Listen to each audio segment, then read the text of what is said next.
शर्म और डर हमेशा के लिए खत्म हो जाएगा। बस यह करना है। दोस्तों, बहुत समय पहले की बात है। किसी नगरी में एक युवक रहा करता था। वह युवक बहुत ही शर्मीला था। वह इतना शर्मीला था कि जब भी उसके सामने कोई नया व्यक्ति आ खड़ा होता था तो वह उससे बात तक नहीं करता था।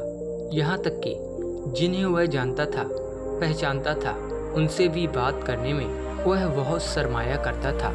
वह उनसे भी ठीक से बात नहीं कर पाता था और अपनी इस समस्या के कारण वह खुद ही बहुत परेशान रहता था, क्योंकि वह अपने जीवन में कुछ कर ही नहीं पा रहा था। धीरे धीरे समय बीतता गया और समय बीतने के साथ साथ उस युवक की शर्माने की आदत भी बढ़ती चली गई, जिसके कारण वह अत्यधिक निराश रहने लगा, परेशान रहने लगा, चिंतित रहने लगा। उसे यह समझ नहीं आ रहा था कि वह अपनी इस समस्या से किस तरह से छुटकारा पाए। उसके घर वाले भी अब उसकी इस समस्या को लेकर बहुत चिंतित रहने लगे थे। वे सोचते थे इसका क्या होगा, यह अपने जीवन में कुछ कर पाएगा भी या नहीं।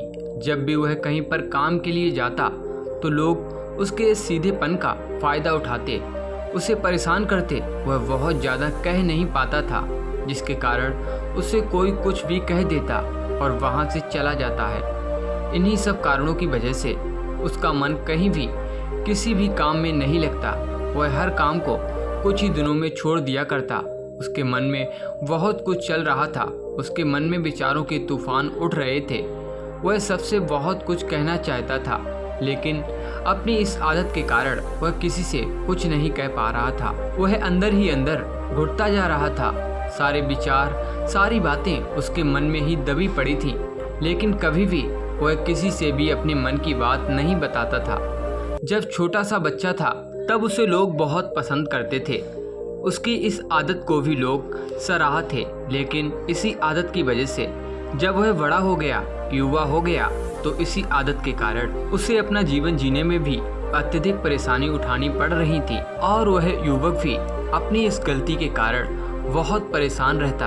अपनी इस एक आदत से छुटकारा पाना चाहता था। वह चाहता था कि वह लोगों से अपने मन की बात खुलकर कह पाए। जो कुछ करना चाहता है, जो कुछ कहना चाहता है, वह सबसे वह खुलकर कह सके, कर सके। लेकिन जब भी कोई दूसरा उसके सामने आता तो उसकी जुबान मानो खुलती ही नहीं। यहाँ तक कि वह अपने माता पिता के सामने भी ठीक से बात नहीं कर पाता था। केवल उसके कुछ मित्र थे जिनसे वह अपने मन की बात कर पाता था। जब भी वह किसी बात का जवाब देता तो लोग उसकी हंसी उड़ाते थे, उसका मजाक बनाते। लोग कहते हैं कि आज तो तेरे मुंह में भी जवान आ गई है। यह समस्या दिन ब दिन बढ़ती जा रही थी और इस समस्या के कारण अब उसके माता पिता भी अत्यधिक चिंतित रहने लगे थे। वह चाहते थे कि उनका बेटा भी दूसरों के सामने अपने मन की बात रख सके, लेकिन एक दिन जब अपने उस बेटे को दूसरों के सामने शर्मिंदा होता हुआ देख रहे थे, तभी उन्हें बहुत क्रोध आया और वह अपने बेटे को खरी खोटी सुनाने लगे। उन्होंने उसे इतना डांट दिया कि वह युवा लड़का अत्यधिक क्रोधित हो गया और वहां से बिना कुछ कहे वहां से चला गया। शाम हो चुकी थी और अब तक उनका बेटा घर नहीं लौटा था। माता और पिता दोनों बड़े ही चिंतित थे। वे अपने बेटे को वापस घर पर देखना चाहते थे, लेकिन युवा लड़का तो भागते भागते पहाड़ की चोटी पर जा पहुंचा था। वह वहां से नीचे की ओर झांक रहा था और ईश्वर से कह रहा था, हे भगवान, आपने मुझे ऐसा क्यों बनाया जो लोग मेरा मजाक उड़ाते हैं, लोग मेरी हंसी उड़ाते हैं। जब मैं इस दुनिया में अपने मन की बात रख ही नहीं सकता, मैं किसी से कुछ कह ही नहीं सकता, तो फिर मैं इस जीवन को जीकर क्या करूँगा। जब भी मैं किसी से कुछ कहने की कोशिश करता हूँ तो लोग मेरा मजाक बनाते हैं, मेरी हंसी उड़ाते हैं, यहाँ तक कि वह मुझसे कुछ भी कहकर चले जाते हैं और मैं उनका जवाब नहीं दे पाता। ऐसा जीवन जीकर मुझे क्या मिलेगा, इसीलिए मैं तेरे पास आ रहा हूँ। इतना कहकर जैसे ही वह युवक कूदने की तैयारी कर रहा था कि तभी पीछे से आवाज़ सुनाई पड़ी, बेटा, जान देना तो बहुत आसान है, लेकिन इस जान को तुम वापस नहीं पा सकोगे। जैसे ही यह आवाज़ उसके कानों में पड़ी, वह पीछे मुड़कर देखने लगा उसने जैसे ही पीछे मुड़कर देखा, उसने पाया कि एक बौद्ध भिक्षु उसके पीछे खड़े हैं। उन्हें देखकर वह डर सा गया और अपने कदम पीछे खींच लिए और चुपचाप वहां पर खड़ा हो गया। अपनी आदत के कारण वह उनसे कुछ कह नहीं पा रहा था। तभी वो भिक्षु उस युवक से कहते हैं, बेटा क्या बात है, आखिर तुम यहाँ पर क्या कर रहे हो और तुम अपने इस जीवन को क्यों समाप्त करना चाहते हो? यह अनमोल जीवन बहुत कम लोगों को नसीब होता है और तुम्हें यह जीवन व्यर्थ लगता है। इस पर वह युवक कहता है, नहीं नहीं, कुछ नहीं, मैं तो बस यहाँ पर खड़ा होकर देख रहा था।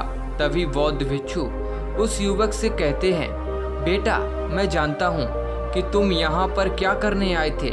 तुम मुझसे कुछ नहीं छुपा सकते, लेकिन मैं चाहता हूँ कि तुम अपनी समस्या मुझसे खुद बताओ, तभी मैं उसका समाधान तुम्हें बता पाऊंगा। यदि तुम चाहते हो कि कोई तुम्हारी मदद करे तो उसके लिए पहले तुम्हें ही आगे बढ़ना होगा। यदि तुम चाहते हो कि मैं तुम्हारी समस्या का समाधान करूं, तो तुम्हें मुझे अपनी समस्या बतानी होगी, वरना मैं कुछ नहीं कर सकूंगा। उन बौद्ध भिक्षु की यह बात सुनकर वह युवक कहता है, नहीं नहीं, मैं ठीक हूँ, मैं सच कह रहा हूँ।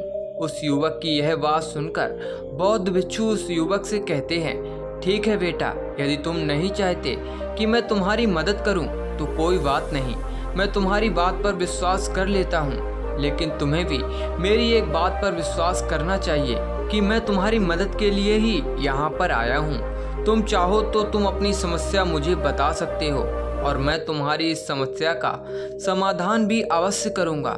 इसका जवाब देते हुए युवक उन बौद्ध भिक्षु से कहता है, नहीं नहीं, मैं ठीक हूँ, आप जाइए। इस पर वह बौद्ध भिक्षु उस युवक से कहते हैं, ठीक है बेटा, यदि तुम चाहते हो कि मैं यहाँ से चला जाऊँ तो मैं यहाँ से चला जाता हूँ, लेकिन मेरी एक बात याद रखना, मेरे जाने के बाद मैं तुम्हारी कोई मदद नहीं कर पाऊँगा और हो सकता है कि तुम्हारी मदद के लिए कोई और आगे भी ना आए। इतना कहकर बौद्ध भिक्षु पीछे की ओर मुड़े और अपने मार्ग में आगे बढ़ने लगे। वह युवक वहीं पर खड़ा होकर यह सब देख रहा था। जैसे ही वह कुछ दूर पहुँचे, तभी उस युवक ने जोर से आवाज़ लगाई, गुरुदेव, मेरी समस्या बहुत बड़ी है, क्या आप उसका समाधान कर सकेंगे? क्या आप मुझे उसका समाधान दे सकेंगे?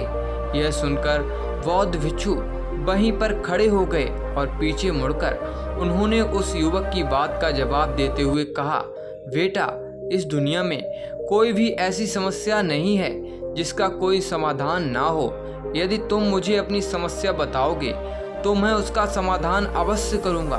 तभी वह युवक उन बौद्ध भिक्षु से अपनी समस्या बताते हुए कहता है, गुरुवर, मेरी एक बहुत बड़ी समस्या है कि मैं शर्मीला हूँ, जिसके कारण मैं किसी से बात नहीं कर पाता, यहाँ तक कि मैं अपने मन की बात भी किसी को नहीं बता पाता।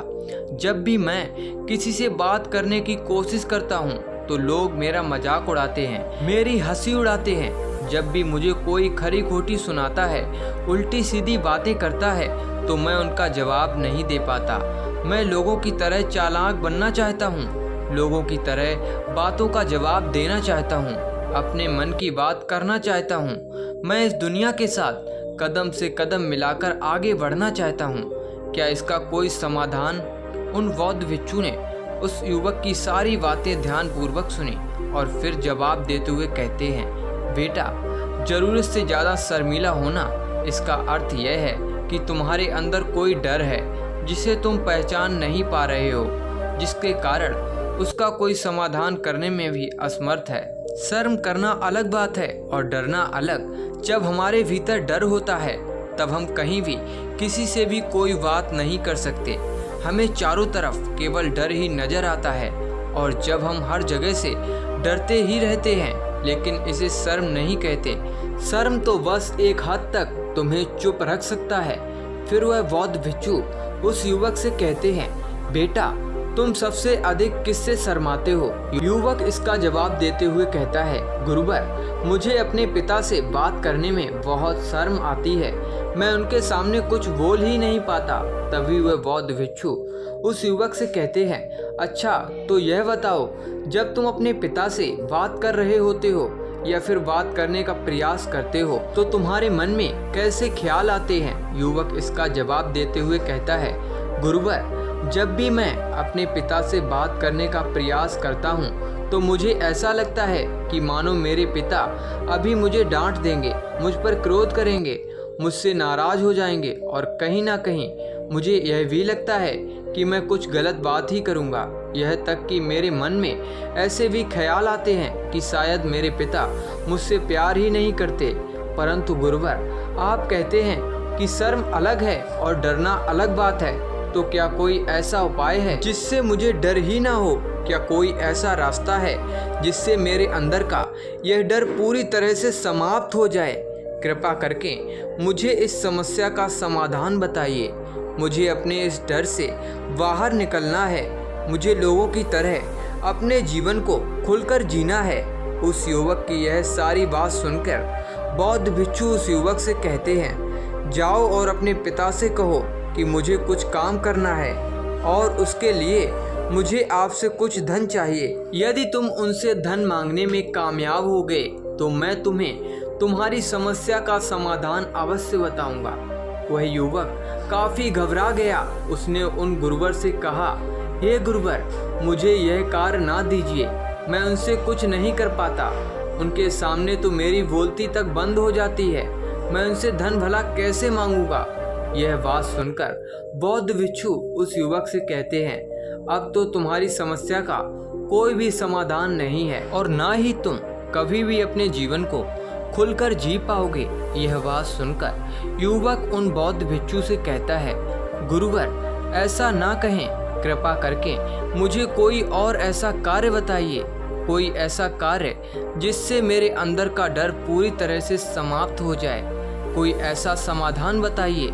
इसका जवाब देते हुए वह बौद्ध भिक्षु उस युवक से कहते हैं, बेटा, यदि तुम्हें अपने अंदर के डर को समाप्त करना है तो पहले तुम्हें मेरा यह कार्य करना होगा जो मैंने तुम्हें कहा है। वह युवक घबराकर काफी देर सोच विचार करने के बाद गुरुवर से कहता है, ठीक है, यदि आप चाहते हैं कि मैं इस कार्य को करूं तो मैं इसे करने का पूरा प्रयास करूंगा। इतना कहकर वह युवक अपने घर लौट जाता है। उसे देखकर उसके माता पिता बहुत खुश हो जाते हैं और वह युवक अपने पिता से डरते डरते कहता है, पिताजी, मुझे आपसे कुछ बात कहनी है। इस पर उसके पिता कहते हैं, बोलो, क्या बात है? युवक आगे कहता है, पिताजी, मैं कुछ काम करना चाहता हूँ और उसके लिए मुझे आपसे कुछ धन चाहिए। क्या आप मुझे कुछ धन दे सकते हैं? इतना सुनकर उस युवक के पिता ने उसकी ओर ध्यान से देखा। काफी देर देखने के बाद वह खुशी से झूम उठे और तुरंत ही उन्होंने कुछ धन अपने पुत्र के हाथों पर रख दिया और कहने लगे, बेटा, इतना धन काफी है कि तुम्हें और चाहिए? इसके जवाब में वह युवक अपने पिता से कहता है, नहीं नहीं पिताजी, इतना काफी है, मैं इतने से काम चला लूंगा। वह युवक उस धन को लेकर तुरंत दौड़ा दौड़ा उन बौद्ध भिक्षु के पास लौटा और जो धन उसने अपने हाथों से ले रखा था उसे दिखाते हुए वह कहता है, गुरुवर, जैसा आपने कहा था मैं धन लेकर आपके पास आ चुका हूँ। मैंने अपने पिताजी से धन मांग लिया है। अब मुझे आप मेरी समस्या का समाधान बताओ। तभी बौद्ध भिक्षु उस युवक से कहते हैं, अरे इतनी जल्दी क्या है, अभी मैं तुम्हें मेरे लिए एक और काम करना है, तभी मैं तुम्हें तुम्हारी समस्या का समाधान अवश्य बताऊंगा। और यदि तुम मेरे लिए इस कार्य को पूरा नहीं कर सके तो मैं तुम्हें कभी भी तुम्हारी समस्या का समाधान नहीं बताने वाला।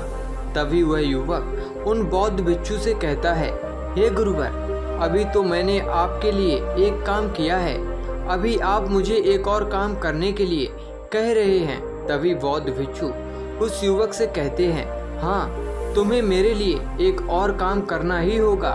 वह युवक एक बार फिर से काफी देर सोच विचार कर उन बौद्ध भिक्षु से कहता है, अच्छा ठीक है, बताइए अब मुझे क्या करना है। इसके जवाब में बौद्ध भिक्षु उस युवक से कहते हैं, जाओ और यह धन जो तुमने अपने पिता से मांग कर लाए हो, इस धन को वापस अपने पिता को लौटा दो और साथ साथ यह भी कहना है कि पिताजी, मैं अभी काम नहीं करना चाहता हूँ, लेकिन जब समय आएगा तो मैं आपसे यह धन वापस ले लूँगा और उससे अपना काम पूरा करूँगा।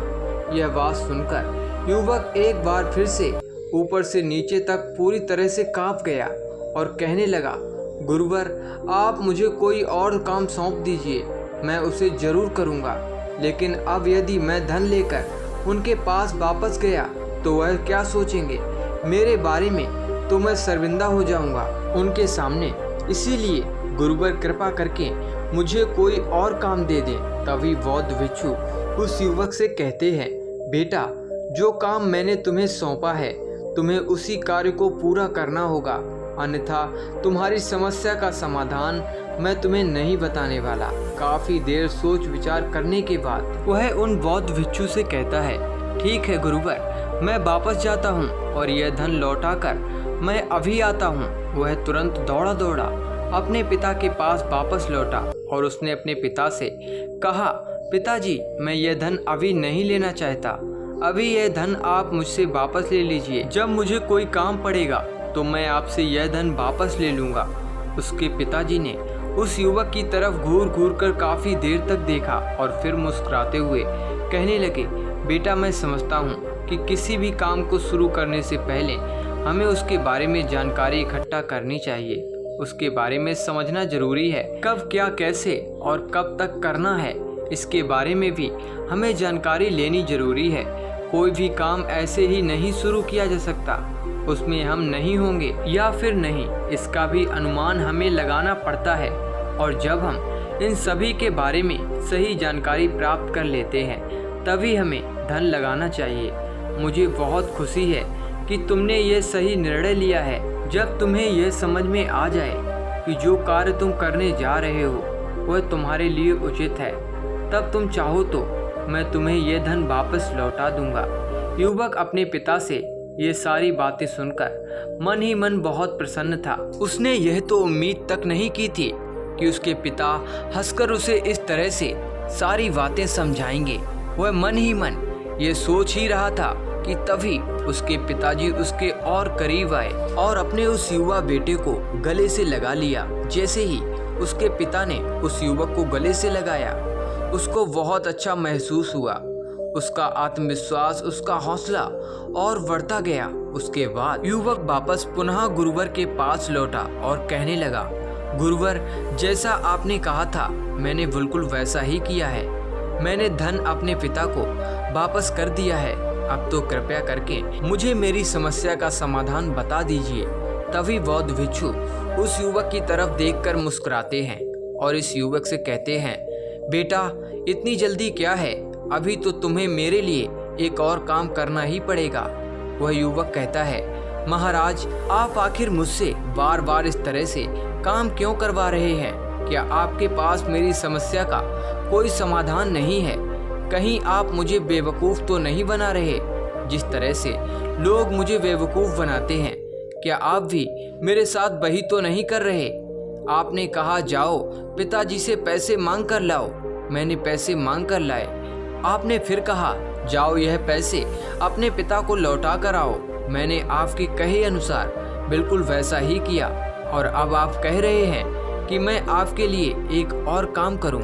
नहीं, यह मुझसे नहीं होगा। तभी बौद्ध भिक्षु उस युवक की तरफ देखकर मुस्कुराते हैं और कहते हैं, बेटा, बस यह आखिरी काम है और यह बहुत सरल भी है। तुम जैसे ही इस कार्य को पूरा करोगे, मैं तुम्हें वचन देता हूँ कि मैं तुम्हारी समस्या का समाधान तुम्हें अवश्य बताऊंगा। इस पर वह युवक फिर से एक बार सोच विचार करता है और उन बौद्ध भिक्षु से कहता है, ठीक है, लेकिन यह आखिरी काम जो मैं आपके लिए करूँगा, बताइए मुझे क्या करना है? तभी बौद्ध भिक्षु एक मूर्ति निकालकर उस युवक के हाथ में थमा देते हैं। वह मूर्ति देखने में बहुत ही साधारण सी थी, लेकिन बौद्ध भिक्षु उस युवक से कहते हैं, बेटा, तुम्हें इसे बाजार में ले जाना है, इसे बेचना है और इसके बदले में तुम्हें 100 सोने के सिक्के लेकर आने हैं। जब तुम यह करने में सफल हो जाओगे तभी मैं तुम्हें तुम्हारी समस्या का समाधान तुम्हें बता पाऊंगा। वह युवक उस मूर्ति को अपने हाथ में लेकर बड़े ही गौर से देखता है और उन बौद्ध भिक्षु से कहता है, हे गुरुवर, यह तो बड़ी ही साधारण सी मूर्ति लग रही है, मानो मिट्टी की बनाई गई है। इसके लिए भला 100 सोने के सिक्के मुझे कौन देगा? कहीं आपका माथा फिर तो नहीं गया है? इसके 1 या 2 सोने के सिक्के मिल जाएं, वही बहुत है, लेकिन इसके लिए 100 सोने के सिक्के कोई नहीं देगा। तभी बौद्ध भिक्षु उस युवक से कहते हैं, बेटा, मैंने जो तुम्हें काम सौंपा है, यदि तुम उसे पूरा करोगे तभी तुम्हें तुम्हारी समस्या का समाधान मिल पाएगा, अन्यथा तुम चाहो तो अपने घर लौट सकते हो, फिर से वही अपने पुराने जीवन में, जहां लोग तुम्हारा मजाक बनाते हैं, लोग तुम्हें डराते हैं, सताते हैं। मैं तुम्हें यहाँ अपने डर को निकालने में तुम्हारी मदद कर रहा हूँ। तुम मेरे यहाँ काम करके अपने डर को धीरे धीरे भगा पाओगे। मेरे इस काम को पूरा कर दो, तुम्हें सब समझ आ जाएगा। वह युवक उन बौद्ध भिक्षु की बात सुनकर मन ही मन यह विचार करता है कि मुझे तो मेरी समस्या का समाधान किसी भी हालत में चाहिए, जिस कारण वह उस मूर्ति को उठाकर बाजार की ओर चल पड़ता है। बाजार पहुंचकर एक जगह चुपचाप उस मूर्ति को लेकर खड़ा हो जाता है और इंतजार करने लगता है कि कोई आएगा और उसे उस मूर्ति के बारे में पूछेगा, और तब वह उस मूर्ति के लिए 100 सोने के सिक्के की मांग करेगा। देखते ही देखते काफी समय बीत गया, लेकिन अभी तक उसके पास कोई भी व्यक्ति नहीं आया था। उसने आसपास देखा तो लोग चिल्ला चिल्लाकर अपने सामानों को बेच रहे थे, जोर जोर से आवाज लगा रहे थे। उसने भी सोचा, यदि मुझे अपनी इस मूर्ति को बेचना है तो मुझे भी जोर जोर से आवाज लगानी होगी।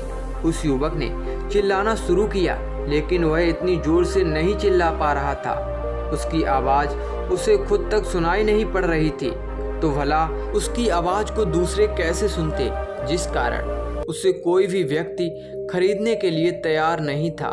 धीरे धीरे शाम का समय हो चुका था और उस व्यक्ति को यह डर था कि कहीं वह बौद्ध भिक्षु वहां से कहीं चला ना जाए, अन्यथा उसे उसकी समस्या का समाधान कौन देगा।